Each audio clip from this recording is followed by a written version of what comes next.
And we are live. I want to welcome everyone to the very first, I repeat, the very, very first episode of the Trash Talk Podcast. My name is Barringer Hollywood Bonds, and I will be your guide through this entire process. This is something that I've always wanted to do. You know, I'm a huge fan of podcasts, not only just podcasts, but intelligent talk. If I can sit down and have an intelligent conversation with you, then, you know, I'm intrigued right there from the beginning. On this particular podcast, we're going to talk about everything. 1 minute we can be talking about conspiracies. We can go on to religion, music, drugs, addiction, you name it. Anything you guys want to talk about, anything my guests want to talk about, that's what we're going to do. Today, I'm actually going to be having a really good friend of mine named Larry Cowan. He's going to be joining us today, and this guy, I've known him for years. I used to be a part of a rap group in the day called SHI. We had a pretty good buzz going on around the Covington Conyers area. You know, he taught me a lot about the audio engineering, you know, how to make beats, you know, how to make levels and everything work out to where everything sounds big or whole, you know, to where you get the full effect of things. So he's going to be joining me today. You know, we're going to talk about everything from conspiracies to you name it. But before we actually get into that, I want to tell you guys a little bit about myself. This being the very first episode, I'm sure I'm going to be stumbling over some words. Like right now, you can tell I'm out of breath because I want to keep the conversation going. I don't want there to be any pauses or any long draws throughout it. You know, I'm a huge fan of the JRE podcast. I listen to a lot of TED Talk, NPR, things of that nature, informative podcasts. And I kind of want to touch on that just a little bit, but also bring a little bit of my kick into it, if you know what I mean. So just to let you guys know a little bit about myself, I was born in Florence, South Carolina. My hometown, and the majority of my family was born there. Actually, all of my family was born in Florence, South Carolina. At the age of 5, me and my mom actually moved up to Atlanta, Georgia, Doraville, Georgia, to be exact. When we came up, you know, it was me, my mom, 2 of my aunts, a few of my cousins, and, you know, we had to make do. When I say make do, I'm not saying I had the worst childhood. I'm not saying I had the best childhood. My family was really, really big into the educational side of things. You know, they looked at it as if you had an education, you could always fall back on something. My mom's, as long as I've known, I guess recollection to my memory, my mom has always been in the education system. So, you know, that was a big part in my family growing up. So I guess from the age of 5 is when I moved to Atlanta, Georgia. So Atlanta, Georgia is basically my home. You know, this is basically all I know. This is all I want to know. Me being so blessed and so thankful, I have been able to travel the world. I've been to Sweden, Finland, Denmark, London. I think we went to Holland as well. I was a little young back then, so my memory's a little bit blurry. But on from being young, you know, as I got older, we moved from Doraville, and we actually moved on up to Dunwoody. That's if you guys are familiar with the Georgia area, the Dunwoody area is, I don't want to say it's the rich side of Georgia, but it's definitely the higher class. Went to Sequoia Middle School, which is actually in Doraville. And then from Sequoia Middle School, I went to Cross Keys, I want to say, for maybe a semester.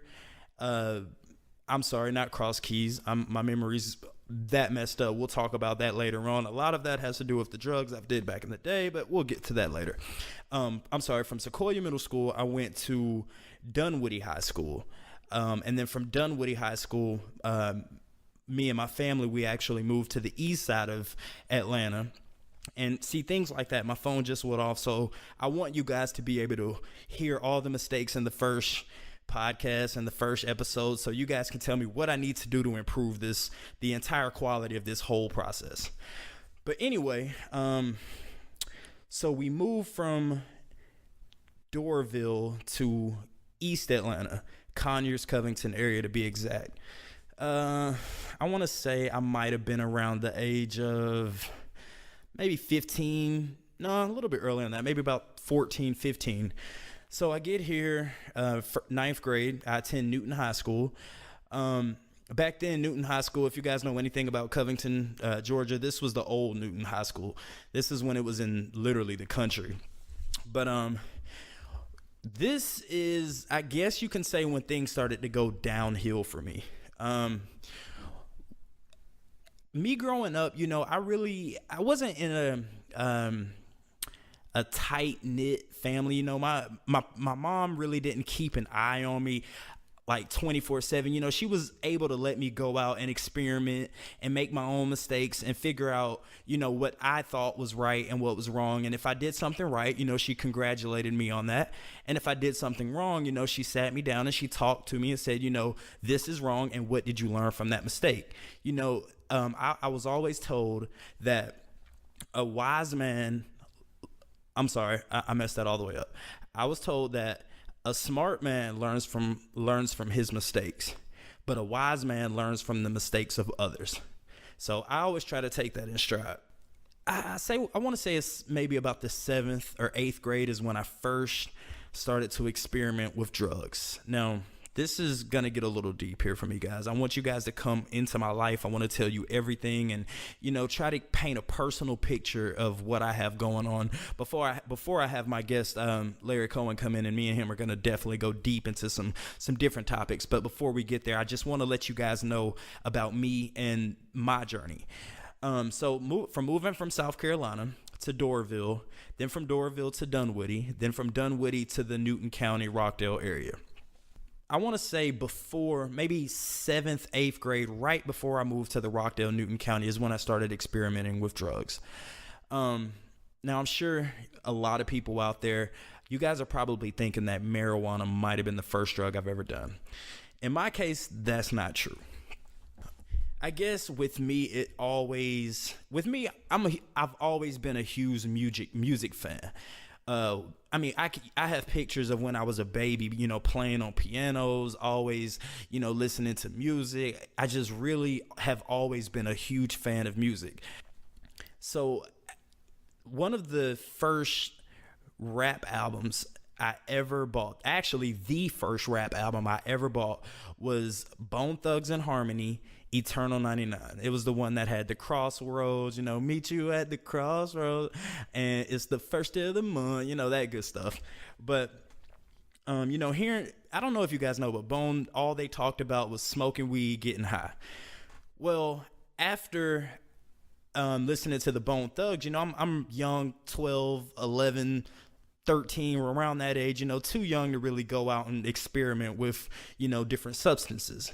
So after the Bone Thugs and Harmony days, I actually discovered screw music. Now, if you guys don't know what screw music is, I'm going to explain. What screw music is basically a song that's played at a normal speed, but you take it and you basically take the pitch down very, very low. So if you're listening to, let's say, let's say you're listening to a song that says, "Hey, I want to come over and get you. Hey, I want to come over and see you. Hey." What screw music would actually be, it would sound like, "Hey, I want to come get you. Hey," basically slowing down the pitch of the song. Now, the people that I would listen to would be Fat Pat, Big Mo, Big Hawk, DJ Screw. All these people have passed back in the day.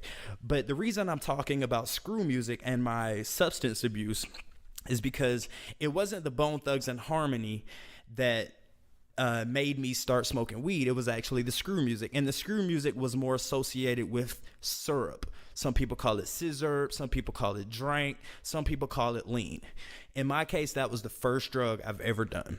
My situation, it's not where something that I went out, and met a dope dealer on the corner and said, "Hey man, you got some lean, you got some scissor, you got some syrup that I can sip so I can enjoy this music." I'm not gonna lie, guys. Me growing up, I didn't have any brothers, I didn't have any sisters.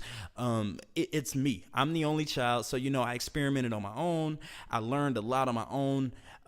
If I'm not playing video games at a young age, or if I'm not outside playing football, getting dirty, then I'm in the house listening to music, making my own music. So as I come across this screw music, I was intrigued from the start. Some people would listen to it and just be like, well, why is it so slow? Or I can't even listen to this because it chops and it's too slow. But to me, it was basically heaven to my ears. Now, in the screw music genre, I'm not going to say that it's meant to be listened to while you're sipping lean or while you're sipping syrup, but sipping the syrup and sipping the lean definitely has an influence on that particular genre of music. Now, with me, I'm sorry, guys, my phone is just ringing right now. But with me, the first time I did it, I'm hearing everyone in these songs saying I'm sipping on the bar, or ski taste, or I'm sipping on the drink, sipping on the lean, sipping on the activist. So I wake up one morning, I happen to go into my parents' bedroom, and I can't remember exactly what I was looking for, but I go into the bottom cabinet of my parents' bedroom, bathroom cabinet. And in that cabinet, I saw 2 bottles of activist, promethazine, and codeine. Now, when I saw this, guys, when I tell you my eyes lit up like the 4th of July, because me not having to try any drugs, but me being so infatuated with the screw music genre, I'm like, man, they're talking about sipping activists, and here it is right now. I have 2 pints. I'm sorry, not 2 pints. There was 2 4-ounce bottles of activists. They don't sell activists anymore. A lot of people say that the Justin Biebers and the Futures and the Lil Waynes are the reason they don't make activists anymore, because the drug got so popular. But anyway, I found the activist under my mom's cabinet. So I opened it, and the activist was sealed. My mom didn't touch it. She didn't. My mom's not a user. If she's going to find a natural way to do things, she's going to do it the 100% natural way. And I respect my mom for that to the fullest. But me, on the other hand, I was thinking differently. So me trying to be sneaky, I pull one of the activist bottles out, screw the top off. And as I see that the seal isn't bust, it's not open. So what I do is open the seal, and I tried to do it really, really, really slick. I tried to break it right around the seal so I could open it up and pour out a little bit and then put it back so where she wouldn't notice. But what I did was, the way they would talk about it in the song is you get your 2 styrofoam cups, you get you some ice in those 2 styrofoam cups, you pour your Sprite in those 2 styrofoam cups, and then you pour your syrup inside of that. Well, actually, you pour the syrup, then you pour the Sprite, and then you can mix your Jolly Ranchers, your 9-laters, basically anything you want to do to add for flavor. Me personally, back then, activists, I loved the taste of the cough syrup. If you guys didn't know, that's what activist is just a brand. Promethazine and codeine is the actual substance. But I love the taste of it. So I open up the bottle, and in my mind, I'm thinking I hit a pot of gold. So I go downstairs, and I'm trying to be like all the rappers I'm listening to, like, hey man, I'm listening to screw music and calling up my friends, and hey man, I just pulled up a deuce, and I'm finna be sitting sideways leaning on a switch, doing stuff like that, just being young and dumb and just not really thinking about my actions, basically experimenting with whatever the hell I wanted to. And you guys got to remember, at this time I'm about 13, 14, maybe 15. I want to say 14. So I go downstairs, I get my 2 styrofoam cups, I pour my Sprite in, I pour my syrup in, and put on, I remember exactly what song it was. It was Bar Baby by Big Mo from City of Syrup. Do your Googles, great song. I recommend it to anybody. And I specifically had the screwed and chopped version. So I put this song on, and as it comes on, I start sipping the drink. I hit the drink one time, felt nothing. Hit the drink again, felt nothing. Maybe about my 3rd, 4th, maybe my 5th sip of the lean, my body was completely numb. Guys, it literally felt like I was walking on top of a cloud. every sip I take, you could feel the warm, soothing sensation of the syrup just running down your throat. But then you get the kick in the back of your throat from the Sprite. And next thing I know, this music that I fell in love with just sounds 1,000 times better. So in the back of my head, I'm thinking, I have just found God. So, let's fast forward a little bit. So this is the first bottle. Remember, I told you guys there were 2 bottles. I didn't touch the second bottle. And I remember after that, I'm going to school telling all my friends, hey, man, I've been sipping drink, pulling up, listening to all this. Just now that I'm looking back on it, I was just really, really just being young and dumb, But then the weed got involved. So I started, smoking the weed. And now, don't get me wrong, I loved weed, but you got to think about it. At this particular time, I'm 14, 15 years old. I'm in the 8th going into the 9th grade smoking weed. Okay, now when you're in the 8th grade or in the 9th grade, not to mention my mom's a teacher at the school that I'm going to. Now, when you're smoking weed, when you smoke weed at the age of 15 and you have to ride home with your parents, my mom, I'm not going to say parents. We'll talk about that another day. You have to hide the smoke, the smell of the smoke. You have to make sure your eyes aren't red. And you have to make sure you're on your P's and Q's. You have to make sure you're not paranoid. With me at the time smoking weed, it was just too many things that I had to worry about. Me having, what if she smells this? Or what if she looks me in the eye and says, well, hey, you've been smoking weed. And I just didn't want the confrontation. That's why I fell in love with the syrup, because you mean to tell me I can pour something in a cup, walk around with it, take a few sips out of it, and be higher than a kite? That's what made me fall in love with that drug. Me not knowing, syrup is basically, it's an opiate is what it is. If you guys don't know what an opiate is, it's basically 1, maybe 2 molecules away from heroin. If you guys go to these doctors and you go to these pain management clinics and they prescribe you Lortabs, they prescribe you Percocets, they prescribe you Oxycontin, things of that nature, that's basically what the syrup was I was drinking, just basically in a liquid form. They prescribe it to you for a cough or a cold. So I finished the first bottle. I finished the second bottle. So now after all this is gone, I'm basically hooked at this time. I'm a 15-year-old, in 9th grade, sitting in math class, wondering how can I get high next. So I get introduced to the pain pills. That's when the Lortabs, that's when the Percocets and Oxycontin came around. I'll never forget. A really good friend of mine whose name will go unknown, but he's like, hey man, you can take a Lortab and it's basically the same effect. So I'm like, okay, cool. Well, let me try them. I'll never forget, they were M357s. They're a white oblong pill, and I took 2. When I took 2 of these pills, I got the same exact feeling that I got from the syrup. So 15 years old, started sipping syrup, smoking weed, taking pills. 15 now. As I get older, 2 pills aren't doing the trick anymore. So I go to, guys, I'm so sorry about my phone. It's just blowing off the hook. 2 pills begin to not do the trick. 3 pills don't do the trick. 4 pills don't do the trick. So I'm like, okay, I need something a little bit stronger. Then I go to the Percocet. Now they're in the same class of drugs, but one's hydrocodone, one's oxycodone. I could get into all that, but we don't have enough time for it.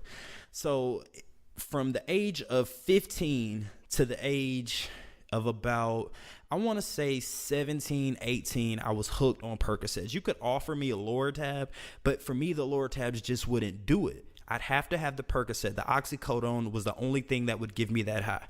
And if you guys don't know what an opiate high is, I'm not promoting this by any means of the word. I'm just letting you guys know my story.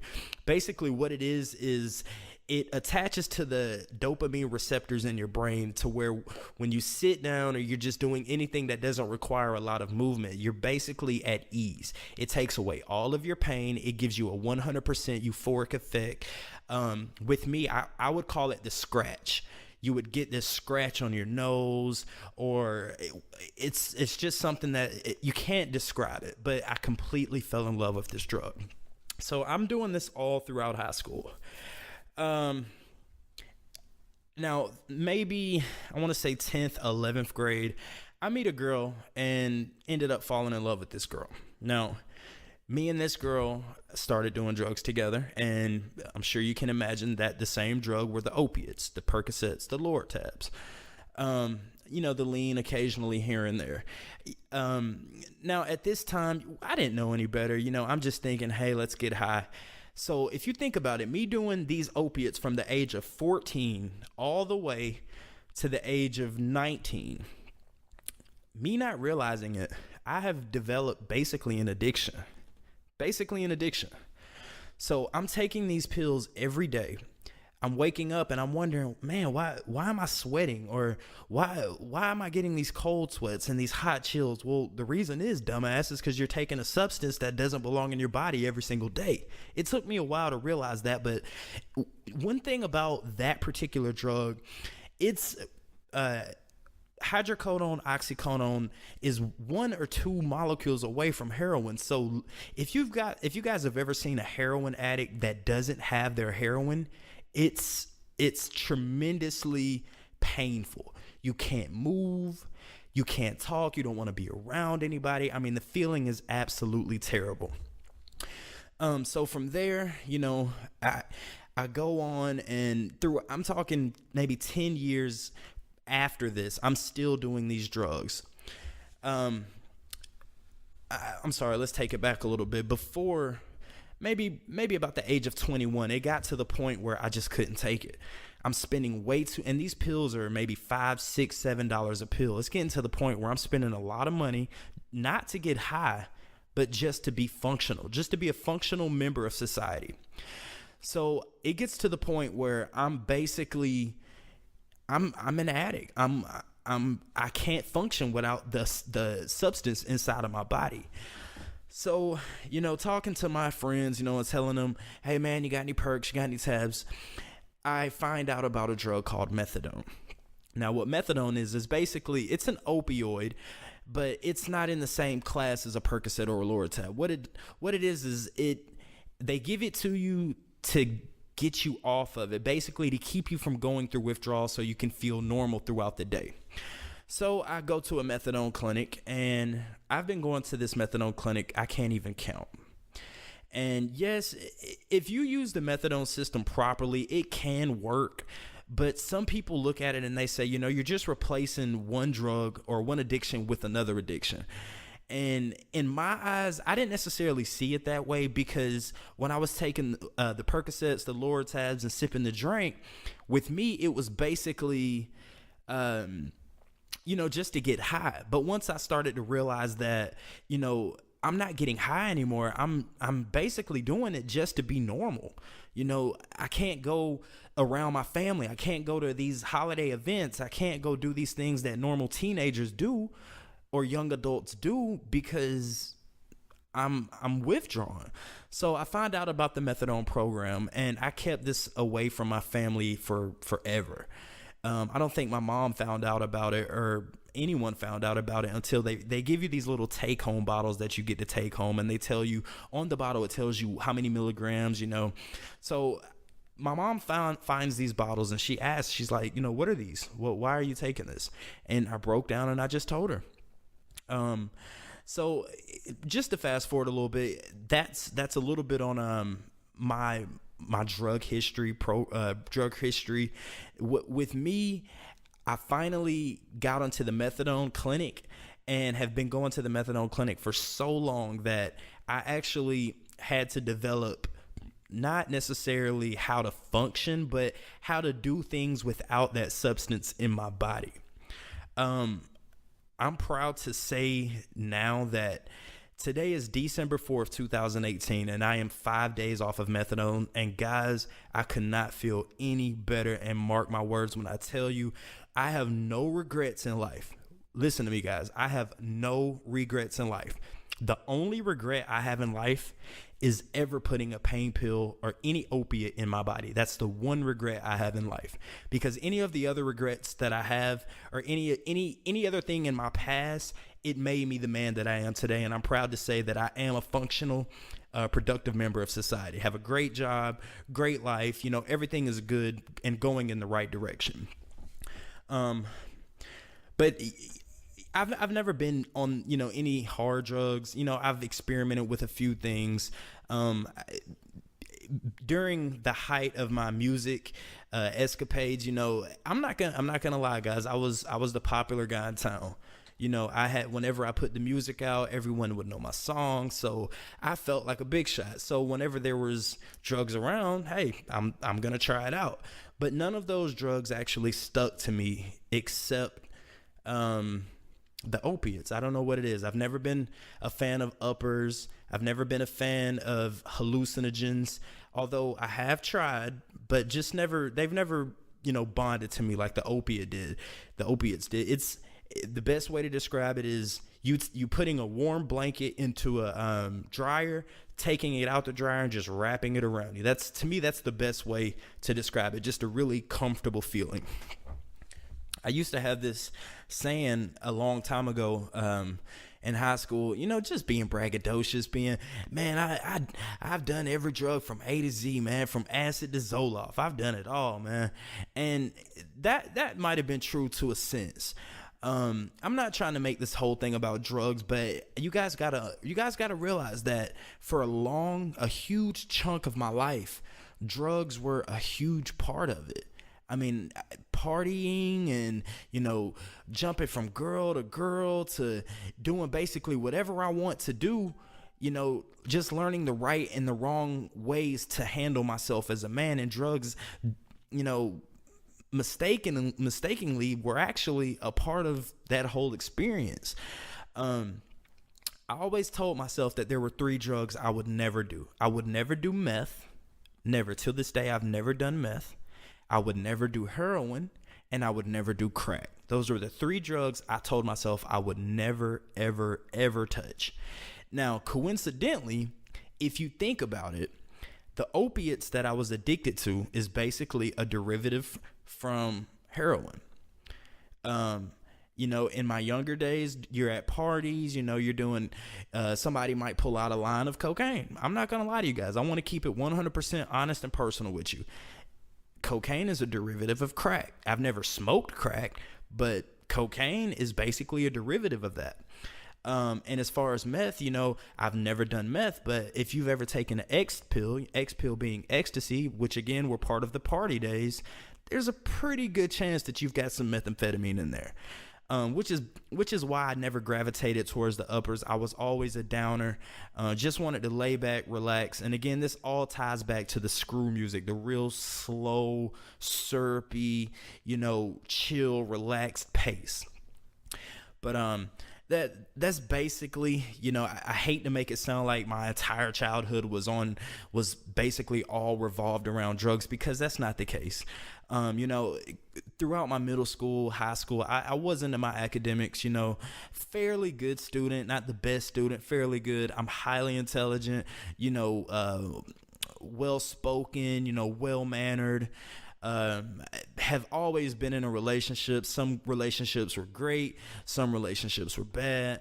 I was telling you about the relationship that I was in with the girl from age, I want to say 17 to about 25. Throughout that whole time, that entire relationship was toxic.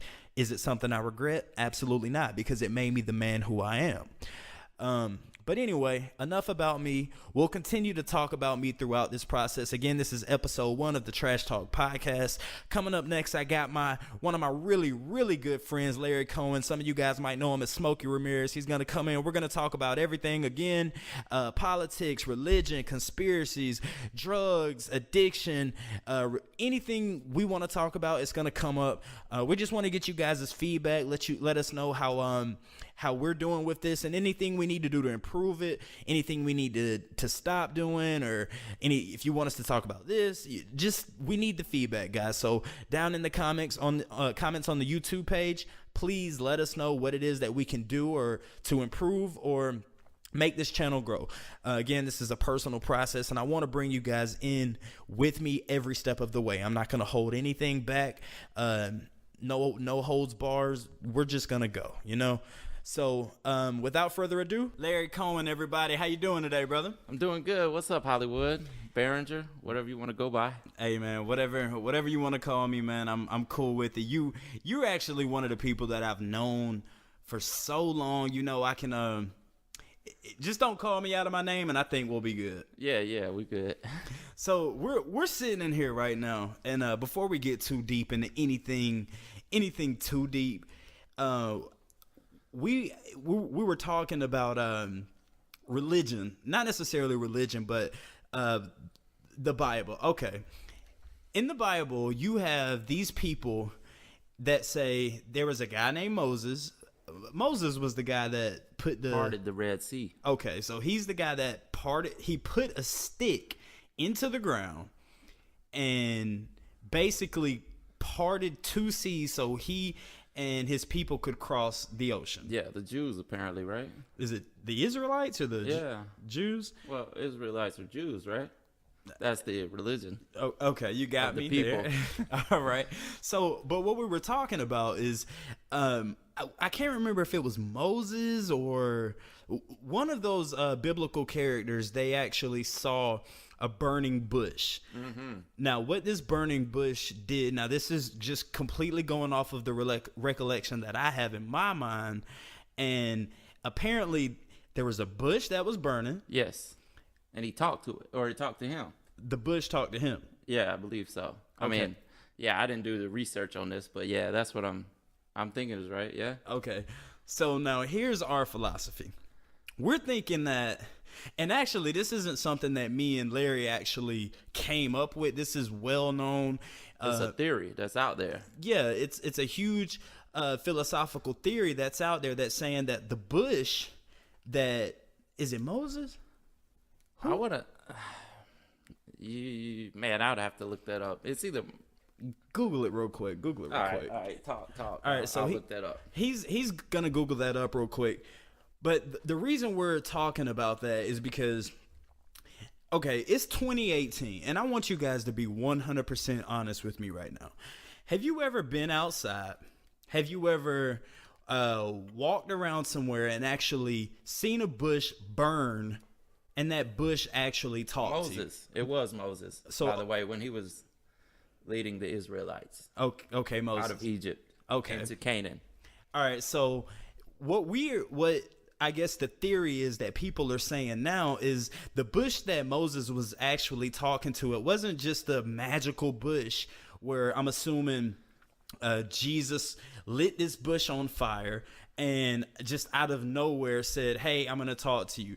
Larry actually brought in a substance and told me, what was the name of that substance? The acacia bush?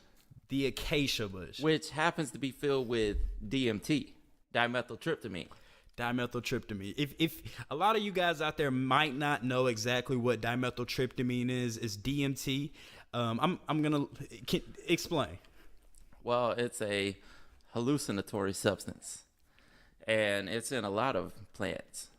So that's the theory that is out there in the ether, that you basically inhale the smoke from this, you get that DMT into you, and you start to trip. So, you know, a lot of people say that they have the experience of meeting God on DMT.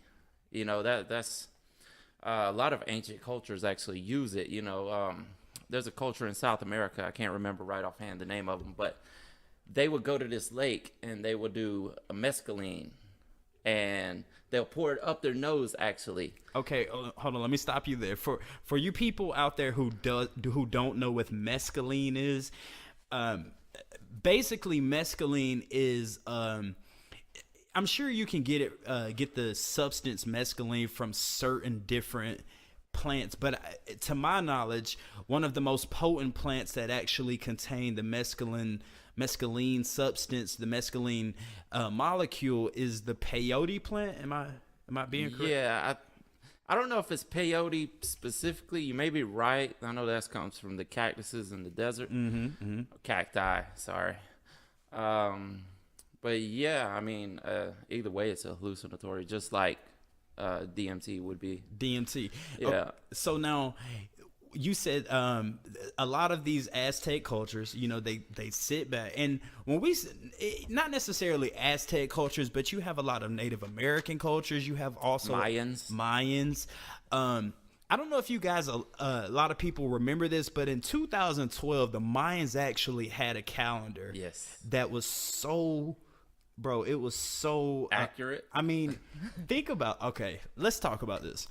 The Mayan, I can't remember exactly. We're going to, throughout this podcast, guys, we got to have somebody here to have fact checks, because I'm sure we're going to be spitting out stuff. We need a producer. Exactly. So throughout this, if you guys got any input, feedback, give it to us, because I'm sure we're going to be throwing out things that probably don't mean anything. But the Mayans actually had an astrological calendar to where they basically predicted the end of the world. Yes, or at least the coming of a new time, which obviously December 23rd, 2012 was not the end of the world. We're still here in 2018. But yes, they predicted that would be the end of the age that we were in. It also coincided with the age of Aquarius. That was the whole song. Remember, the dawning of the age of Aquarius, and it happened to land. The end of their calendar landed on the exact date of the winter solstice of 2012. So that was supposed to usher in a new time. And maybe in the future we will look back and go, damn, they were right, and that was the beginning of a new time. Now, was it December 23rd or December 21st? You may be right. Was it, or the 22nd may have been the first. Okay. The winter solstice falls on the 22nd? Second, yes. Okay, yeah. Okay, because I remember, I don't know why this is stuck in my head, but like I told you guys that I'm a huge fan of the Joe Rogan Experience podcast. And during that time, when the whole Mayan end of the world thing was going on, I remember it was him and a guy named Eddie Bravo. He's I want to say a 3rd degree black belt. Yeah, jiu-jitsu expert, yeah. And, he's trained with some of the greatest, Royler Gracie. He actually beat Royler Gracie twice, if you ask me. But what I remember them saying about the Mayan calendar is that Joe Rogan actually had a license plate that expired on December 21st of 2012. Yeah. So dude, when they got, imagine going to the DMV and they say, Larry, here's your new license plate. And on that license plate, it ends in December 21st. You're thinking the world's going to end, right? Yeah, exactly. I mean, you're like, they know something that I don't know. Right. It's with all these I guess doomsday prophecies, a lot of you guys probably, I'm sure you remember the whole Y2K thing in my experience, nothing happened. Yeah, no. The computers didn't even shut down. Yeah. That was what was supposed to happen, right? All technology was going to fail at the stroke of midnight. Did you experience anything? Not a damn thing. Not a damn thing, bro. So, I don't want to say it's bullshit, but I don't know, man. It's just the way things are going now. We can talk about global warming. We can talk about global cooling. But I think we're getting off the topic right now. Let's go back to the ayahuasca plant. So, okay, Moses, right? Yes, Moses. Okay, he's in a desert. He's walking around. Out of nowhere, he sees a plant or a bush that's burning, and apparently this bush is speaking to him. I'll let you elaborate a little bit on that. Well, that leads to, how did the fire start? Was it a lightning strike? Did someone set it on fire? Or were they already using those plants for situations like that? Because if you're looking for spiritual guidance and you found out, say your culture stumbled across this bush one day that happens to create mind-altering effects if it's on fire. So, however it came about, they're inhaling this smoke from the acacia bush, which contains DMT. So they start tripping. And, many people who trip, I don't know, I've never done hallucinogens myself. Don't you lie to me. I haven't, promise. I've never done it, but many people who do say that they have had religious experiences, that they've talked to passed on relatives, they've talked to God, they've talked to aliens. God may be an alien for all I know, but we'll get into that later. You know, dude, that is so crazy that you say that. Me personally, I do have a DMT experience. Really? I do, actually.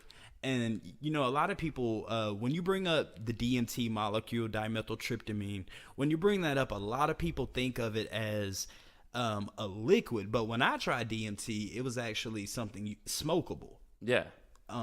So when I did it, true story, guys. I know I've been talking about the whole drug usage in the previous part of this podcast, but I'm gonna let you know about my dimethyltryptamine DMT trip. All right, let's get into it. Let's do it. So I don't know if you guys ever heard about the human race basically living in a simulation, and when I say I know, right? That's one of my favorites. I love it. I actually subscribe to that theory. Do you really? I do believe this whole thing is a computer program. Now, I mean, it sounds weird. Like, no, we're not walking around with VR headsets on. I mean, I don't believe there's like a Matrix body out there somewhere. Wait. So when you say a Matrix body, Yeah, like the movie The Matrix, you know, you got your body somewhere and our conscious is just plugged into this program, which it may be. For all I know, I really don't know anything. But it's an interesting theory, and I believe because everything in this world makes sense, right? Well, how does everything fit together like a puzzle? All right, so when you say a Matrix body, when some people actually hear that, a lot of people might actually take that as if you're talking about quote unquote God. Is that what you mean when you say a Matrix body? Well, no, I mean, yeah, I mean, it could be controlled by God, you know, whatever God is, whatever is out there that is God, that is the universe, the creator, you know. Okay. In the movie The Matrix, there was a creator. That would essentially be God, you know, where Neo went and saw the creator. Okay. That would be God of the Matrix. Okay. All right, you have to refresh my memory here just a little bit, because I don't remember there being a God. I remember them sitting down in a chair, him plugging his head. No, this was in like the sequel. Okay, explain. Well, Neo, man, it's been a while since I've seen the movie, but Neo eventually went to meet the creator. Which is God? Or? Well, it would be God in the Matrix. I mean, he created all that was. He created the computer program. Okay. Which is basically the simulation. Yeah, if we're living in a simulation right now, there's got to be a creator out there. Be it alien, you know, whatever, human. If this is some alternate timeline that we've been placed into, there's going to be a creator out there somewhere, and that would be God. Okay. So are you okay with me asking you a personal question right now? What's up? All right. Are you a believer in God? I am. Now, when you say God, do you think that there's a person in the sky that's sitting on a throne?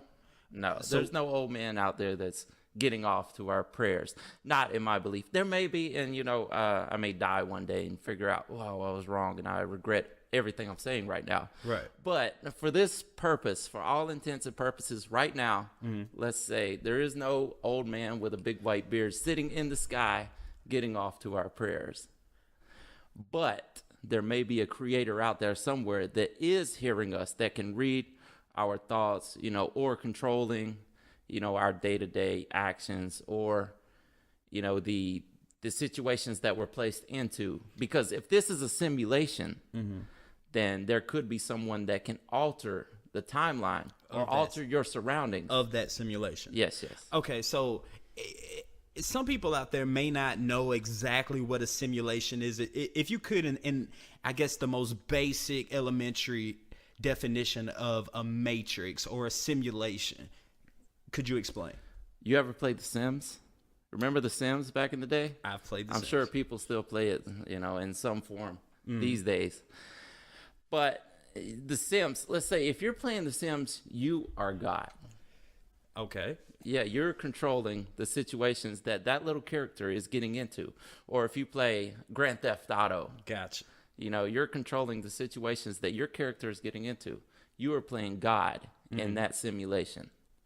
So if this whole reality is a simulation, there's got to be a creator out there somewhere. You firmly in your heart believe that there's someone controlling everything we do on a day-to-day basis. Yes, because how would the program be here without a controller, without a creator? Something had to create the entire simulation, the entire universe, the entire system that we work in every day has a creator out there somewhere. Okay. All right. Let's backtrack a little bit. The reason we're talking about the simulation and, you know, the whole God particle, we'll get into that. But the first time I've ever done DMT, and like I said, it wasn't in a liquid form. It was actually smokable. Yes. And what we did was we actually laced it on top of weed. We mixed it up in a joint and smoked it. Yeah. Again, guys, this is in my later days. I don't partake in any drugs now. 100% sober, living the sober life. None of this is a suggestion to do anything. But now, this is my experience the first time I've ever taken dimethyltryptamine. When I did it, I don't want to say the person I did it with. He knows who he is if he's listening to this, but I'll never forget it. It was a Saturday night. I was off Sunday. I didn't have to go to work. I actually want to say it was a 4th of July. 4th of July actually fell on Monday. So I was off Saturday, Sunday, and Monday. But now with my experience with dimethyltryptamine is we rolled a joint. We put the DMT in the joint, and once we actually smoked it, I took maybe 1 hit, 2 hits, 3 hits, and it felt like a normal marijuana high, you know? Yeah. So maybe I want to say the 6th, the 7th, the 8th hit, bro. Listen, guys. When people say they take acid and they see Willy Wonka coming out the walls and you see pink elephants and, you know, the leprechauns come, I've done just about every drug in the book. And me personally, I've never experienced anything like that. Like I said, I've done every drug from A to Z. And when I say A to Z, I mean from acid to Zoloft. But my first time doing DMT, I promise you guys, no lie, this is the God honest truth. After hitting that joint about 6, maybe 7 times, only thing I can remember is sitting back in my chair, looking up at the cloud, not the cloud, looking up at the sky, and everything was basically a grid. When I say a grid, I mean like, if you could imagine being back in the 4th, maybe the 5th grade, and your art teacher telling you, you know, you hear some construction paper and you have a grid that you need to put, you know, 1 by 1 inch blocks or whatever they are, 1 centimeter blocks. Yeah.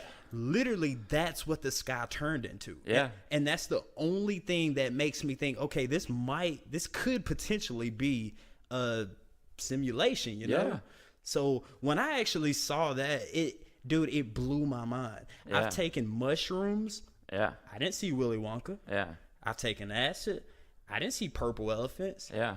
When I smoked DMT, that was the first time that I actually hallucinated to the point where I thought, okay, maybe something else is going on here that's out of our control. Well, that's what a lot of people believe, is that taking those hallucinogens will actually let you see beyond the veil. Like, say, if we're in a simulation, there is a screen between our world and the digital outlay of the world. Okay. You know, so a lot of people believe when you're hallucinating, you're actually seeing through that veil and seeing the imprint of what's on the other side. Right. So, but some people also, you know, say that they have a connection to God when they do these hallucinogens, and that they actually speak to God. You know, the ayahuasca trips. Which is just, I don't mean to interrupt, but the ayahuasca trip. Wait, I'm sorry. You said the burning bush was Acacia. I get acacia and ayahuasca. I get those two things. I guess. Up. Yeah, exactly. I'm sorry. Go ahead. Continue. Well, basically, it's the same thing. I mean, even Ibogaine, what they use to get addicts off of opiates and even alcohol addiction, I believe, is also the same thing. People will take this substance, Ibogaine, which I believe is also DMT. I would have to fact check that just to make sure. But I believe it's also full of DMT. They'll take this and it resets their system completely. That's how they can go be completely strung out on opiates, like completely just beyond help and going. There's actually hospitals. It's not allowed in the U.S. because we don't allow alternative medicines for the most part in the U.S., especially something as drastic as that. They will take this substance and hallucinate for 24 to 48 hours. You're talking about the Ibogaine or the Ibogaine, yes. Okay. And it basically is like a system reset. They say they come out of it and they have no withdrawal symptoms. They're completely straight. They have no want, no urges to do those opiates anymore because their system is completely reset like they were brand new, like they were just born, basically. It's like a rebirth almost. You know, that's so interesting that you say that, Larry, because, you know, I apologize, guys, if we're jumping from topic to topic, but like I said, you know, this guy, I could sit here and I can talk to him for hours and hours and hours on everything from, you know, shape-shifting reptilians in the White House to the ayahuasca plant. The secret world inside of the earth, the underworld beings. We can get into all of that, dude. We can. Listen, guys. Okay, so you were saying these people take this Ibogaine, and guys, do your Googles. Don't just take our word for what we're saying. You know, do your Googles on these things. These are actually plants. These aren't drugs that you can go on the corner and ask your local dope dealer or ask your local dope man for these particular drugs. A lot of these drugs, you actually have to travel to very remote parts of the country and see a shaman. A shaman, exactly, to get these particular substance to make you get off of it. And like I was saying earlier in the podcast, guys, it got so bad to the point where me being so addicted to the syrup and the Lortabs and the Percocets to where it just got so expensive to the point where I could not continue to wake up every morning and look for a substance just to feel normal. So what some people do, actually, if you have the means, if you have the money, a lot of people travel to these remote countries. What are they? Like, where is Ibogaine popular at? South America. Okay, so Ibogaine, you can get it. I believe there's actually clinics in Canada that allow it now. But, I mean, it all comes from, you know, Middle America, South America, places like that. Yeah, very remote places. The ayahuasca, I believe, is basically only done in South America. Okay. And you have to see a shaman to get it. And they'll make up your syrup or your tea that you take. And okay, so I guess what I was getting to about that is when me personally being so addicted to the opiate substance in my brain, I had to find what I could do within my means to be able to be a functional member of society. Now, in my particular situation, that was the methadone clinic. And I told you guys the entire story about the methadone clinic and a lot of people say it's replacing one addiction with another, but if it's done properly, you can absolutely get off of it. Now, me personally, they say Ibogaine and ayahuasca. Yes. With the methadone system, it's a tapering system. So you go, let's say you're out on the streets and you have been taking 120 milligrams of oxycodone, which are Percocets, a day. So what they're going to do is give you an equivalent of methadone to counteract the oxycodone or the hydrocodone. Which methadone is a synthetic opiate. Exactly. It just takes the place of that original opiate. Exactly. That's what I was saying, you know, in the earlier parts of the podcast, is it basically all of these opiate drugs, they attach to the is it dopamine? The dopamine receptors. Okay, they attach to the dopamine receptors in your brain, and it acts as if it's the same drug in your body, just not as harmful. You're able to go out and basically perform and function as a normal human being in society. But me personally, if I actually had the means, the money, and I guess the balls to just go out there and get on a plane, go to somewhere in South America, meet a shaman and say, listen, I've got a terrible opiate addiction. Make me a syrup with some ayahuasca. I want off of this stuff. And you can do it in 24 to 48 hours and completely reset your system and come out like a new person. It's like a rebirth, like you were just saved, That's kind of crazy, because with the methadone tapering system, this doesn't. Larry just said, this takes 24, maybe 48, maybe 64 hours. You would say. Yeah. I mean, to fully come out of your trip, basically. Okay, so 4 days tops, possible. Yeah, of course. Yeah, I don't think you'll last past four days from what I've seen. Okay, so again, this is just my personal experience. Me going through the methadone tapering system, I was on methadone, I want to say 8 years going to a clinic. So if I had the means and the opportunity to go see a shaman somewhere in South America, to where he gets a plant that grows in the middle of the jungle, put it in a pot, say a free hamas over it, mix it up, and I'm cured within 48 hours, who wouldn't do that, right? Yeah, who wouldn't? Especially if you're at the end of your rope. You don't want to be held by this burden. You're in handcuffs to this substance. Why would you not take that way out and also grow spiritually from that experience? That's so crazy you say that, because not only does the ayahuasca and the ibogaine give you a physical release from the dependency of the opiate withdrawal, but it also opens your mental clarification to where you can. It goes back to the DMT, the dimethyltryptamine. It also opens up your. Correct me if I'm wrong, but is ibogaine and ayahuasca, is it classified as a hallucinogen or? Yeah, I believe it would be. Yeah. Okay, so not only are you getting the physical properties of it, but you're also getting the mental clarification, right? Yeah.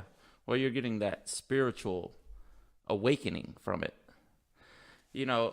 That goes back to the cultures that would use, forgive me if I don't know the exact culture that I watched this documentary on it a long time ago.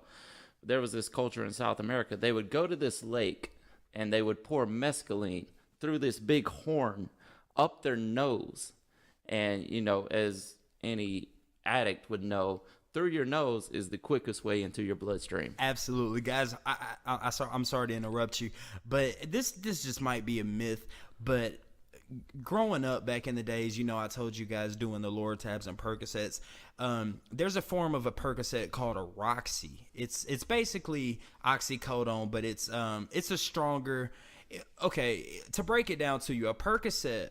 If you get a Percocet from a doctor, yes, it's going to have oxycodone in it, but it's also going to have a bunch of fillers in it, such as acetaminophen, aspirin, Tylenol, basically all the same things. But now with roxycodone, it's strictly oxycodone. So it got to the point where the syrup wasn't doing it for me. The Lortabs wasn't doing it for me. The Percocets weren't doing it for me. So I had to go to the Roxy's, which was there's nothing in Roxy's other than that active ingredient oxycodone that gives you that high euphoric feeling. That again, like I said in the past, it doesn't get me high anymore. It's strictly just to make me feel normal. So he just said, they had mescaline that you would take directly in your nostril. In your nostril. Other than intravenously, that's the fastest way to get it into your bloodstream. So they would take this and they would use it to talk to their passed on ancestors and get spiritual guidance from them. and also to meet God. So if these hallucinogens are a pathway to talk directly to God, to the creator of the program. The simulation. Yeah. Okay. So why wouldn't you take that to get guidance? Okay. And that would be your spiritual awakening. So basically, to break it down to you guys, if you're addicted, guys, I can't stress to you enough. I can't remember exactly what the scale. For instance, if you eat a hot pepper, what is it called?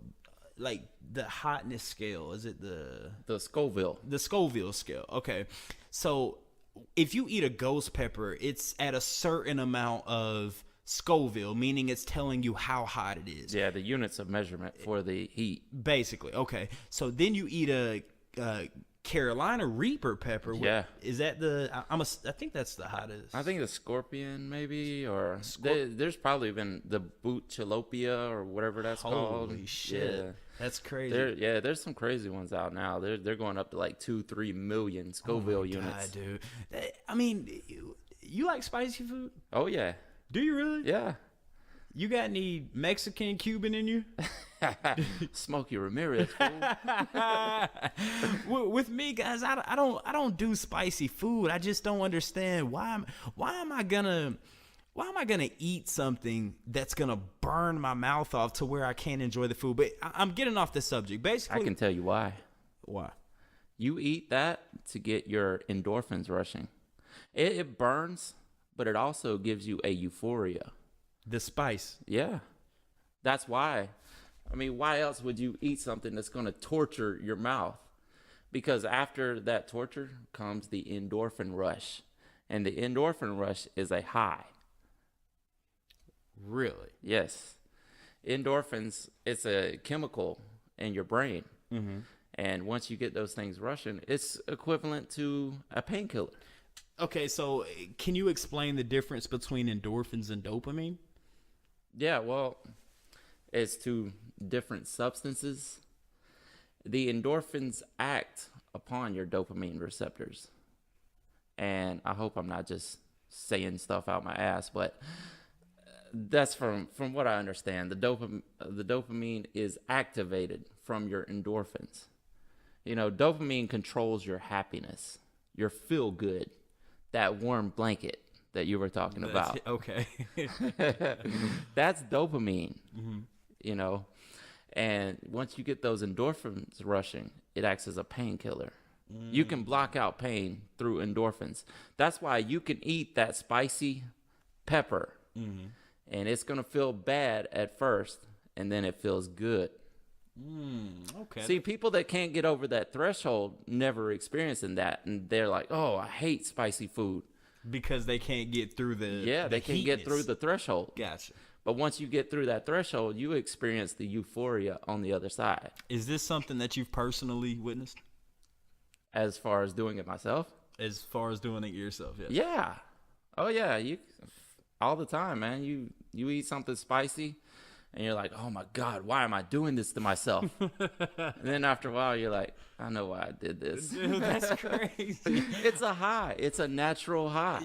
I'm sorry, but I would rather, again, back in my day, I'd rather take a Percocet than eat the hottest chili pepper. I mean, come on now. That's an addict's mind state, Yeah. But yeah, but that's why spicy foods are so popular. It's funny that you say that because I've traveled the world. Have you been out of the Americas? No, I've been to all 48 states. I've toured. Really? As you know. Yeah, with music. Okay. Again, I want to remind you guys, I got Larry Cowan with me today. I've known this guy for, I can't even count, maybe 15 plus years. And we had a rap group, SHI. Now, he's been doing this a lot longer than I have. So, he's traveled the state. What is it? You said you've been through 48 states? Yeah. From my recollection, I've hit all 48 states. 48. Do you have one that's your favorite?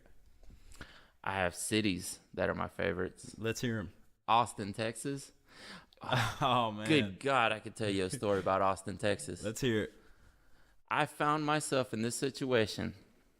This is going to sound weird, and it sounds like it's out of a comic book or something, or out of some altered reality weird TV show.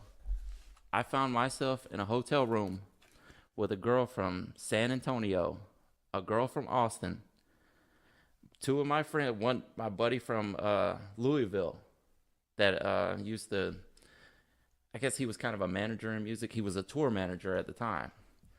Boondocks, Dave, the guy that, you know, we did music with at one point in time, and he got signed. I don't mean to interrupt you, but guys, do your Googles. Again, we had a rap group back in the day, SHI. I don't want to say he was the most prominent person out of that. He might have became the most famous. The most famous? Would you say that? Yeah. Okay. Yeah, I can say that, yeah. All right, so if you guys aren't familiar, I'm sure a lot of you guys have heard of ICP, Insane Clown Posse. Mm-hmm. Again, do your Googles. Everything that we're saying, you guys, this is not made up. This is not... It may sound made up at times, but this actually happens. This is real shit, guys. Now, basically... I didn't mean to interrupt from the story. Go for it. Well, all I'm saying is you know, you're saying you're in is it San Antonio? No, we were in Austin. Okay, Austin. The girl was from San Antonio. One of the girls. One. Okay, so there's multiple. Yeah, we were at like this weird toy convention doing an autograph signing, and we met at this signing. John Redcorn. You ever watch King of the Hill? John, wait. You're talking. Okay. No, the actual guy. It wasn't a cartoon character. We met the actual guy. Wait, was it the voiceover? Yeah, the guy who does the voice. But it's the real guy. He looks exactly like him. He was doing a signing there as well.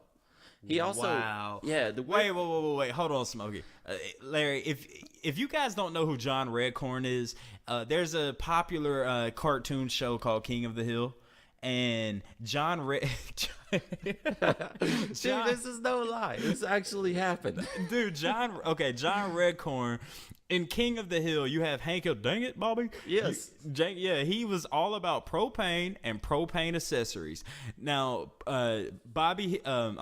Hank Hill had a neighbor that was Dale Gribble, you know, and Nancy. And now Dale, honestly, I related to Dale more than any of them because Dale was the conspiracy theorist. Yes. Exactly. So, but it's crazy because Dale and his wife Nancy were taking care of a kid. What was his name? The name slips me. Joseph. Yes. Yeah. Joseph Gribble. Yeah. Now, guys, I go back and watch King of the Hill, but Joseph Gribble was an Indian. He was an Indian. So you have Dale Gribble, which is the typical all-American redneck white guy. Yes. And then you have Nancy Gribble, which is your typical all-American blonde-haired, blue-eyed, big-boobed. Yes. News reporter. And their son was an Indian by the name of Joseph Redcorn. So, well, Dale, he was Joseph Gribble because Dale thought he was his son. Yeah. Okay, but anyway. Yeah, we're going off topic. Go ahead. I'm getting sorry. off, but John Redcorn was there. He came back to the hotel with us.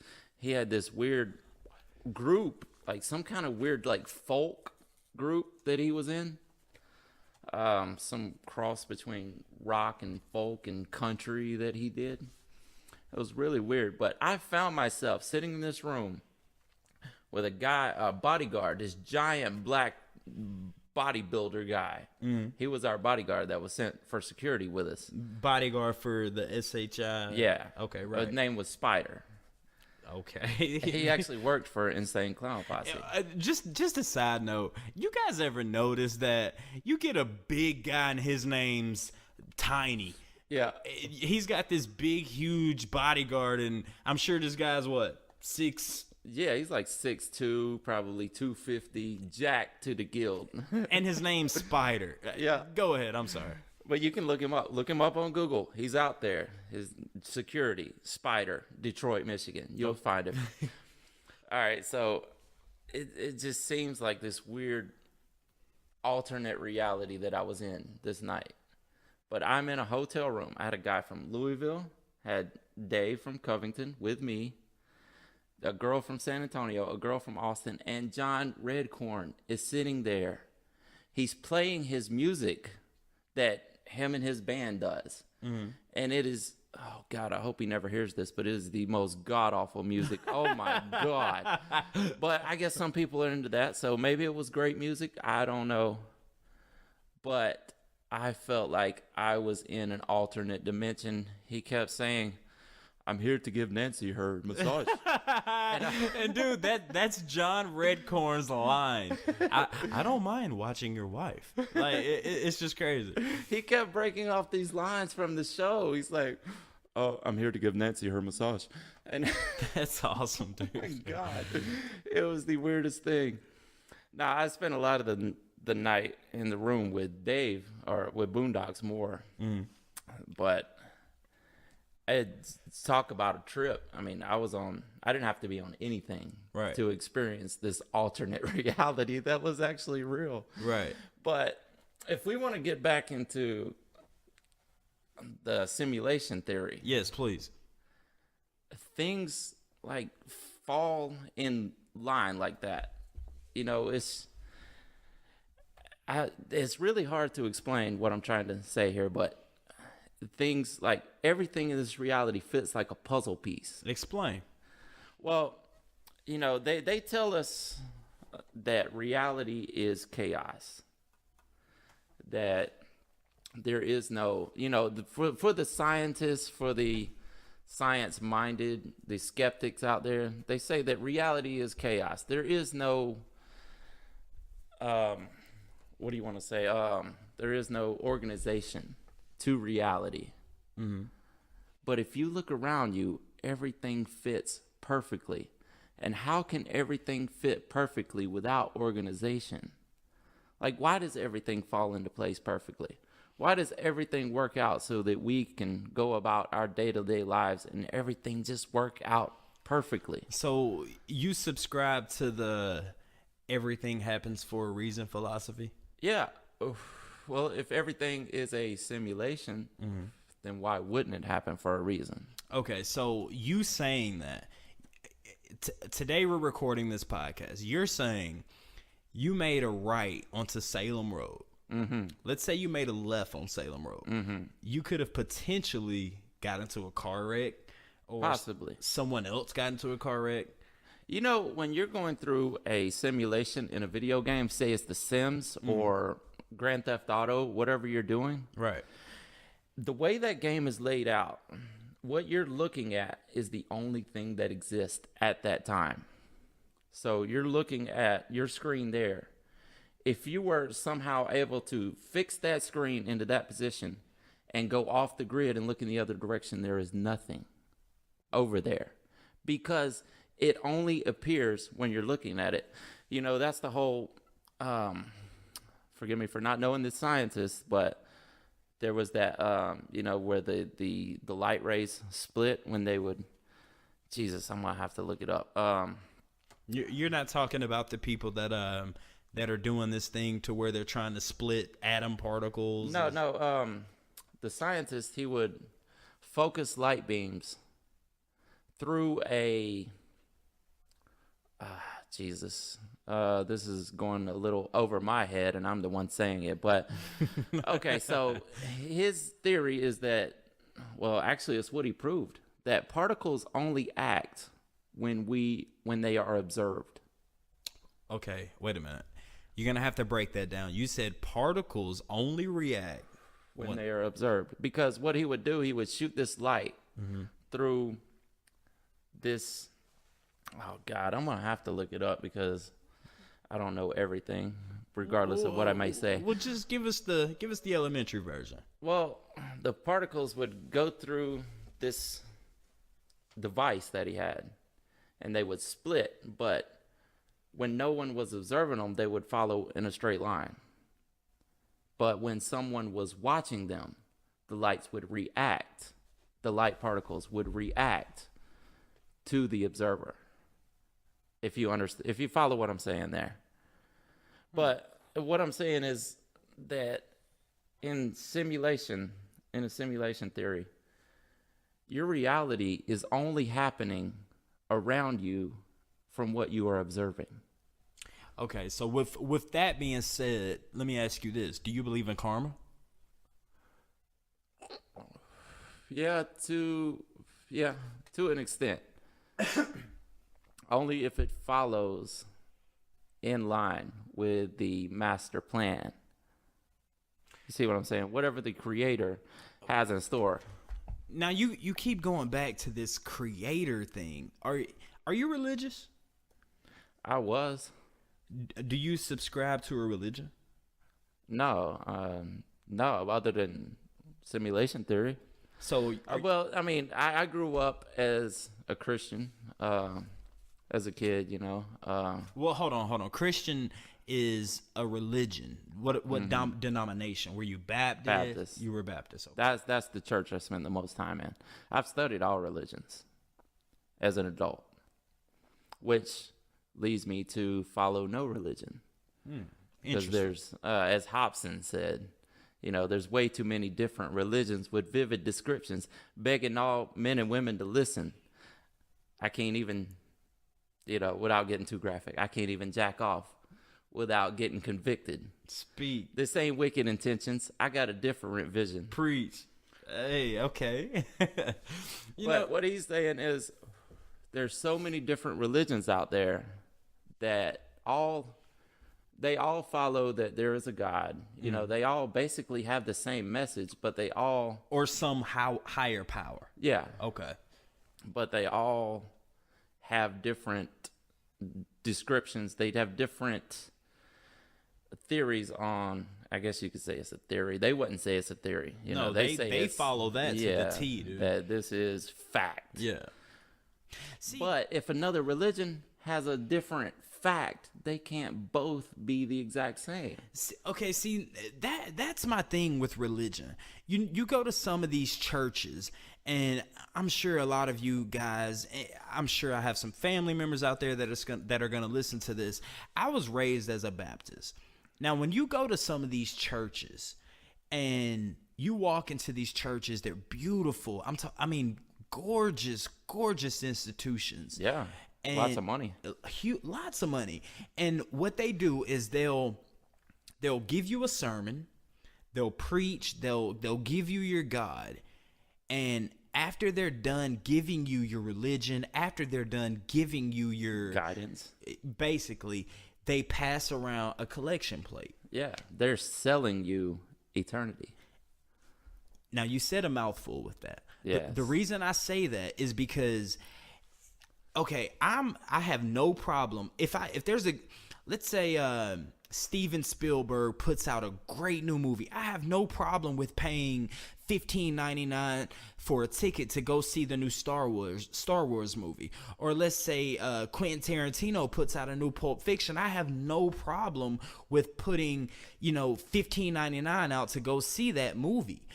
But when it comes to religion, when it comes to something that the majority of the would you say the world population follow?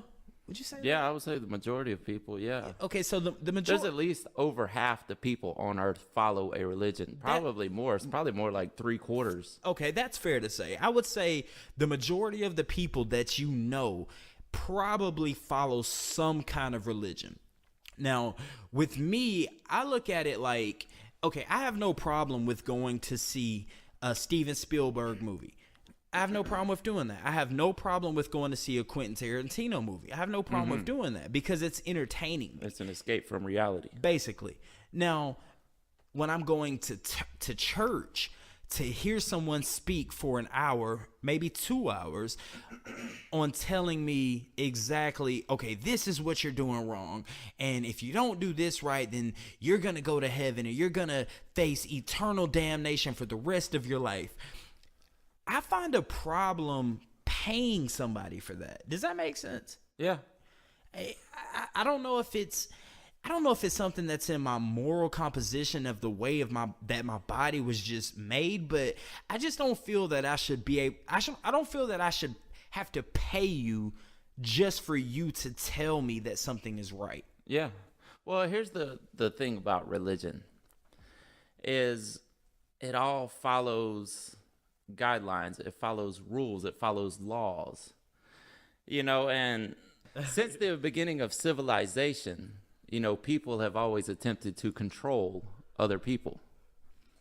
And by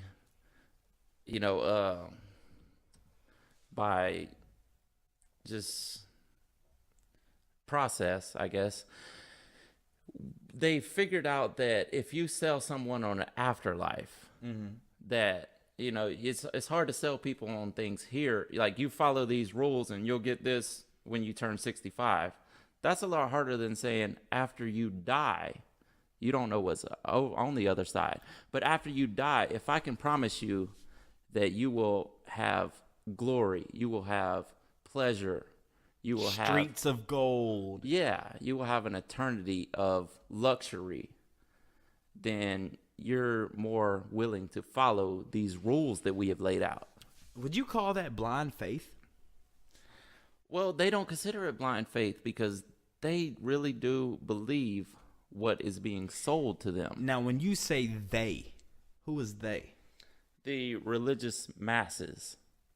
Meaning the Baptists, the Christians, the Catholics, the Muslims, okay, the Jews, You know something that hit me when I was younger is not to say that I don't believe in a higher power, because there has to be something that's controlling everything that we're doing to a T. There's no way that space is infinite.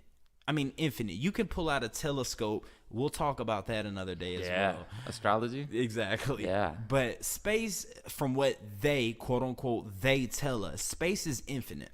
Mm-hmm. Now, if I completely forgot what we were talking about. Religion? Okay. Afterlife? Okay, there you go. Afterlife. So, talking about when I die, you're going to promise me I'm going to come to a gate. I'm going to meet a guy with a long beard. He's got white hair, and he's going to sit there in front of me, and he's going to say... A judge, basically. Yeah. Now, if you're going to do that, my thing is, growing up, I was raised Baptist. Yeah. I was raised in the Christian denomination. So St. Peter's going to pull out this big book of everything you did right and wrong and judge whether you're capable of entering this life of luxury. Basically, the Libra scales. Yes. Okay. So now here's my thing. Okay. So if I'm being judged, listen, I'm a good guy at heart. I try to do the right things.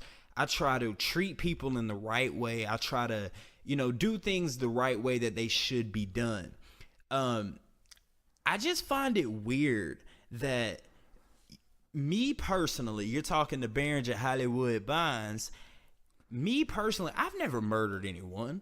I've never raped anyone. Mm-mm. But how is it that I have the same fate or the same outcome as someone as Hitler? How does Hitler and Mother Teresa have the same outcome? You mean to tell me that Mother Teresa, that someone that has been holier than thou throughout her entire life, has not committed barely any sins, but then you have someone like Hitler who's killed millions upon millions of Jews.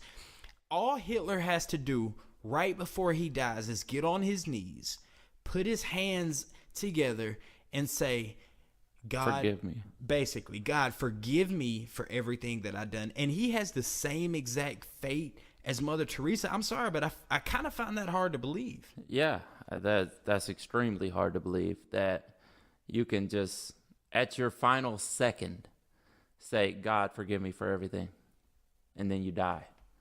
Although you have committed all these atrocities throughout your lifetime. You were the Hitler, the biggest racist in history that we know of, right? Right. And you just repeat those words at your last second, and all your sins are washed away.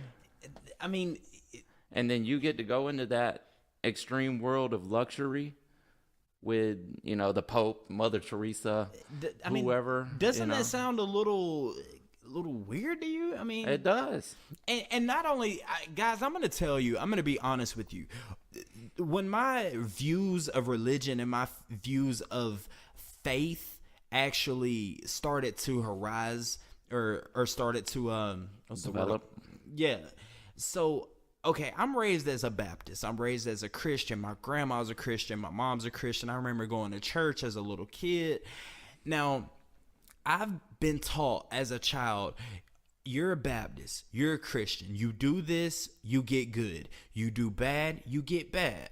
So as I'm getting older, I find out that, okay, there's not just Christians. There's also Jews. There's also Muslims. There's also Pentecostals. There's also Mormons. There's snake handlers up in the mountains of Tennessee that believe that if the snake bites you, you're an evil person. I mean, there's all these different religions out there. So me growing up, the one question I had to ask, and I never asked my mom or, our pastor or our deacon, anyone in our church this question, but I'm asking, how do we know we're right? How do we know that the religion that we're following, the Christian, the Baptist religion, how do we know that's the right religion when you have Muslim, Catholicism, Buddhist? How do we know that we're the right ones? As an intelligent person, that is an extreme concept to wrap your mind around.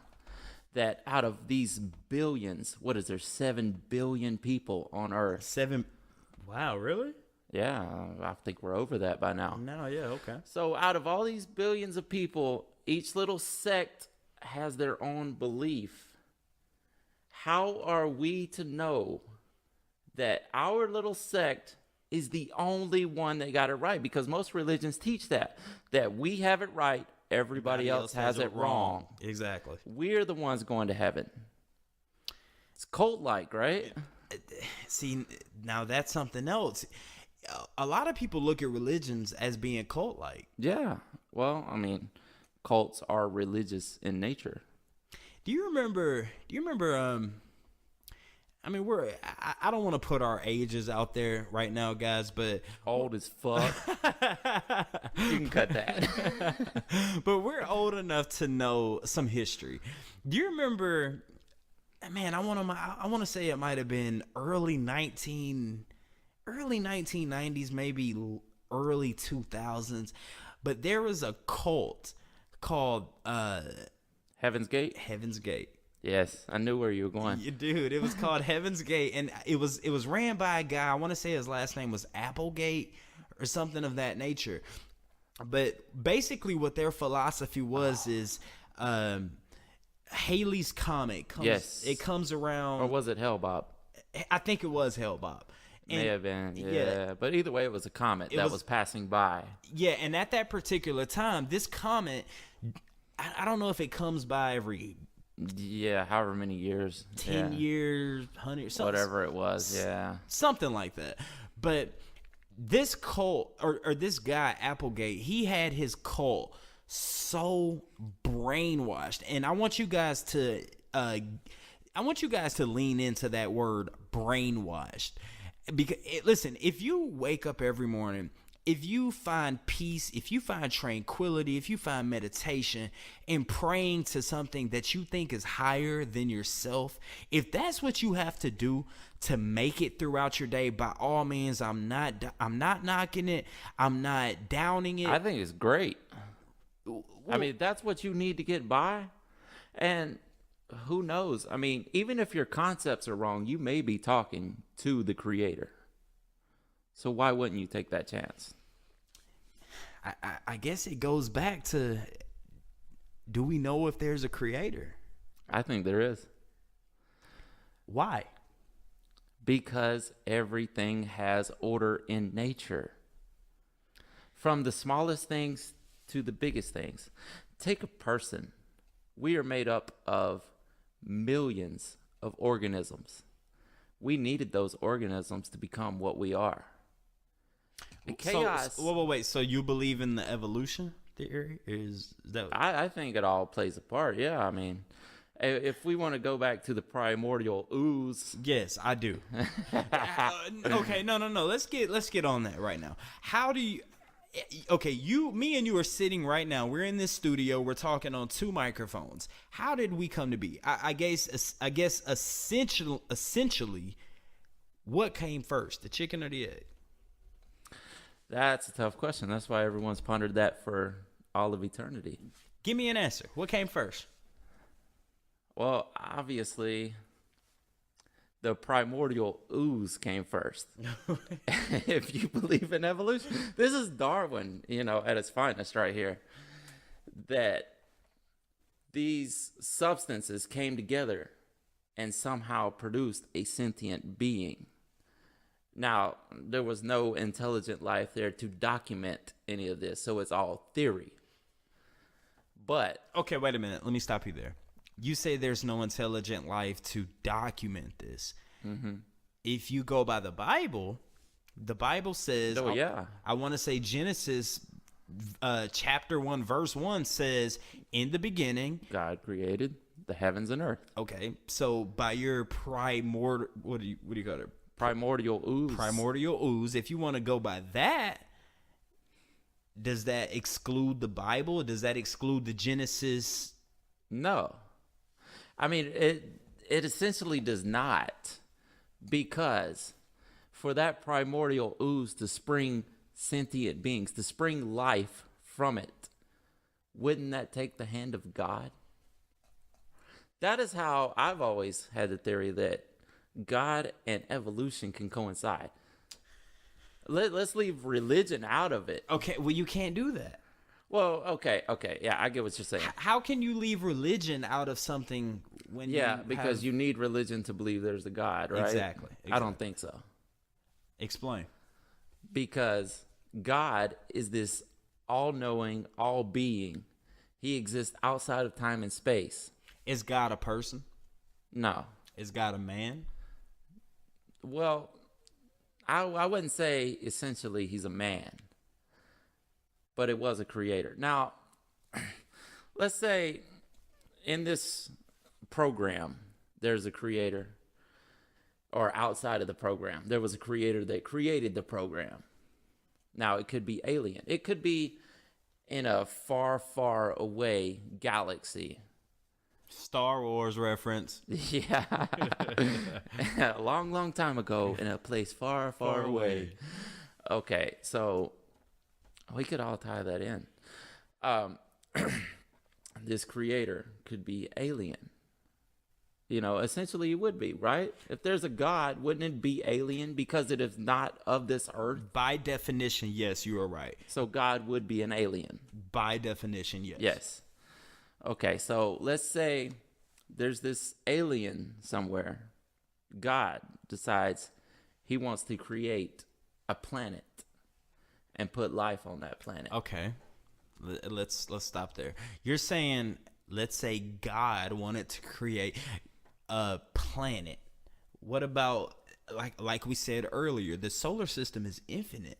Well, if you subscribe, the universe is infinite. Yeah. The solar system. Okay, you're right. We're a solar system inside of the universe. 9 planets. Well, maybe planet X. Oh, wait a minute. You said 9 planets. Okay. Yeah, well, Pluto is a planet. But if you don't count Pluto, scientists in the past few years have admitted that there is possibly and probably, more than possibly, probably a planet that is out there circulating this entire solar system. And you would refer to that planet as Nibiru? Oh, yeah, you could say that. Planet X. Planet X, from the Roman numeral X, meaning 10th planet. Okay, so, you have, I don't know if NASA did it or if just, humans just decided to make this decision, but not too long ago, people decided to make Pluto no longer a planet. Yeah. So it's basically 8 planets now. Now, there's this theory going out that there's a planet. Correct me if I'm wrong on this, but there's a planet that comes around 100,000 years, whatever it is. I don't know the exact number that they are subscribing to, but Is it supposed to be coming around soon, or? well, that's what the Nibiru, subscribers believe, that it will be soon. I mean, that's supposed to bring the change of the seasons. the change of the new life, the end of our existence and into the new existence. Because people believe that our planet or our time is only one of like 4 or 5 different times that have happened. Okay, that's interesting. How again, guys, this is the drug mind that I've had. Sometimes we'll go on a rant and I'll just completely forget about what we're talking about. But I want to say you were talking about a creator and making these planets. So did this creator also make, I don't know if you've ever heard of the reticula zeta system, to where reticula zeta. There you go. Reticula zeta. Yes. Star system. Basically, that's, from what I've been told, that's basically your typical gray alien. If you guys don't know what a gray alien is, that would be where they originated from. Say it again. Reticula zeta. The reticula zeta. There's a guy named Bob Lazar. He apparently worked for Area 51. Sector S4. Reverse engineering. See, we could go so deep right now. Oh, guys. God, we got 10, 15 hours of material here. Look, we're gonna try to keep it short today. I think we're running. Are people actually following this at this point, or have we gone too deep? I'm hoping that we're gonna get some feedback, and I'm hoping that people are gonna say, "Look, guys, listen. This is our first podcast. And I want you guys to say, we like this topic. Yeah. Talk more about this topic. Do you want to expand your mind, or do you want to keep it simple? Do you want us to ramble like we've been doing and getting into everything? Do you want us to go down this long tunnel that may lead to a black hole somewhere? Yeah, but I promise you guys, listen, we're two intelligent people. We're not saying what we're saying is 100% correct. We're just going off of theories and philosophies that other people have subscribed to. The zeitgeist that we're living in right now. But so back to the creator that you said. Mm-hmm. So just to basically put a bow on all this, guys, I promise you, me and Larry, we could sit here and go on, and I promise you guys, in the later episodes, we're gonna get into everything. We're gonna get into the drug usage. We're gonna get into the Bigfoot, the podcast. But I want to ask you a question. Yeah. In your heart of heart, in your soul of soul, do you honestly believe that when you die, they put you in a coffin, they put you underground, your soul rises out of that ground, meets a creator, and he judges you on the good and the bad that you've done throughout your life? I don't necessarily believe it happens exactly like that, but science tells us that it takes energy for a person to exist. Energy. There's this theory about the weight of a soul. Does a soul have mass? Can you measure a soul? Exactly. You can. Because energy has mass. Einstein taught us this. Energy has mass. Now, when you die, energy cannot dissipate. It can dissipate. It can spread out. Energy cannot disappear. It cannot cease to exist. That energy has to go somewhere. We are energy. Our being, our soul, if you want to put it that way, is energy. That energy has to go somewhere. Where does that energy go? Well, that's what everybody's debated since the beginning of time, isn't it? I believe that energy, whether it's unplugged from this reality, which is basically what religion is, you're exiting this reality into a different reality. I believe that happens. Do you subscribe to the parallel universe theory, or? Oh, I believe there's a lot of a lot of evidence saying, yes, there are parallel universes. I mean, people see ghosts, don't they? People see fairies. People see other beings that are not supposed to be here, right? Larry, Yeah. let me stop you right there. Go for it. In my 31 years of life, I have never experienced any paranormal, any ghost-like. I hate to say that it's selling a dream, but it kind of sounds like bullshit to me, bro. Maybe so. But you admit in your the state you were in with the DMT, you saw beyond the veil. I did.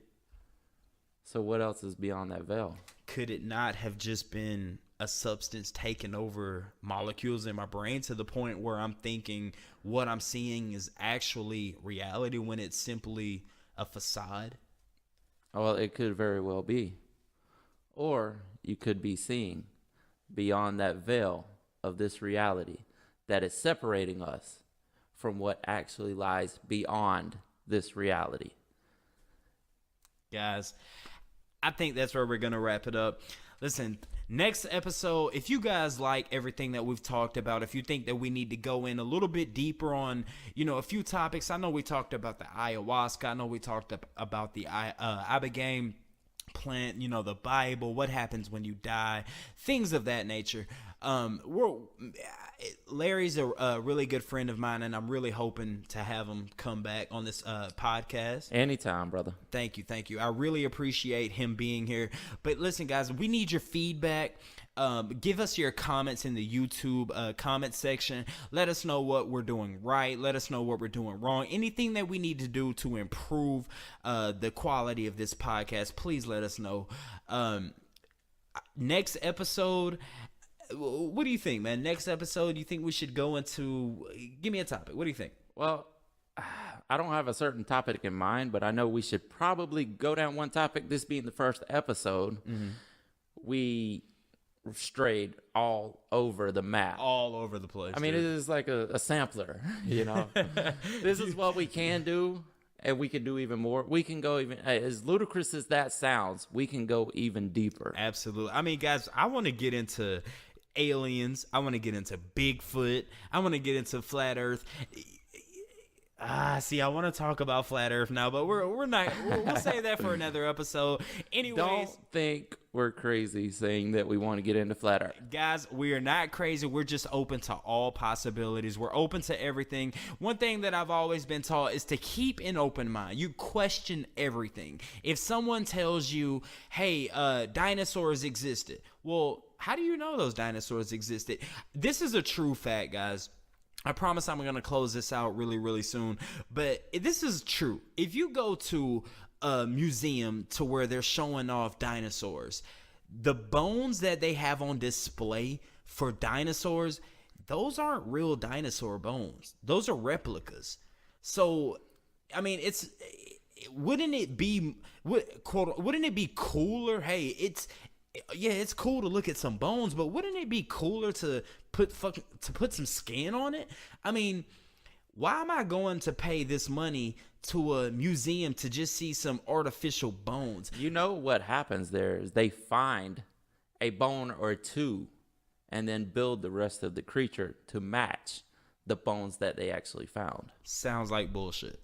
It could possibly be. There's a whole religion out there, a part of the Christian faith that believes dinosaurs never exist because it's not in the Bible.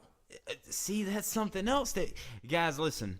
This is the first episode of the Trash Talk Podcast. I want to thank my guest coming in today, Larry Cowan. Listen, bro. Thank you. Yes, sir. Thank you very much for coming in. I appreciate your presence. Your presence. Sorry, guys. Anytime you want to come by and talk to me, guys, listen, I can talk to this dude, and I really want to have him on this podcast because, we go deep.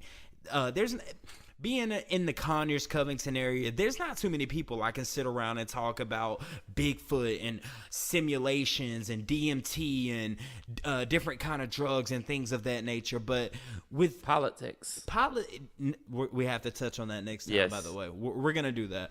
But dude, I wanted to talk about kratom. Yeah, we need to. Let's do the whole. Well, if the people want, let's do a show on kratom, because there is a giant war on kratom, and this is a substance that is helping people right now. It is saving lives. It is making people productive members of society, and they are trying to shut it down. Guys, listen, if you haven't heard of kratom, please do your Googles. Anyway, guys, we could sit here literally all day and talk your heads off. We have to go eat dinner. We've got families to take care of. We've got things that we have to go do. Anyway, I just want to thank you guys so much for joining us on this very, very first episode of the Trash Talk podcast. I want to again thank my co-host, Larry. Can I reiterate really quick? Sure. We're not crazy. We are not insane. I'm not telling you to believe anything. Mm-hmm. I'm just offering possibilities. Right. I wanna agree with that as well, because everything we're saying right now, this isn't stuff that we subscribe to. These are just possibilities. These are just, ideas that we're throwing out into the universe. If you like it, maybe you can actually go and research and say, hey, maybe this does make some sense, or hey, maybe the DMT molecule was the the burning bush, the acacia bush. Acacia. Maybe you listen to this podcast and you're thinking, damn, maybe Moses was talking to a bush, but it wasn't necessarily the bush talking to him. It was the bush being on fire, releasing ibogaine molecules, ibogaine substances that actually gave him a hallucinogenic trip that made him be able to talk to a plant. Anyway, guys, I'm serious. I could sit here and talk to you guys all day long about all of this. This is the first episode of the Trash Talk podcast. I want to thank my co-host, Larry Cowan, for coming in and joining me. Guys, there's going to be plenty more. Please go into the comment section and let us know what we did wrong, what we need to improve, what we should talk about. We're going to go over a few things in the next podcast and actually stay on one topic, or do our best to stay on one topic. Anyway, thank you guys for checking into the Trash Talk podcast. Anyway,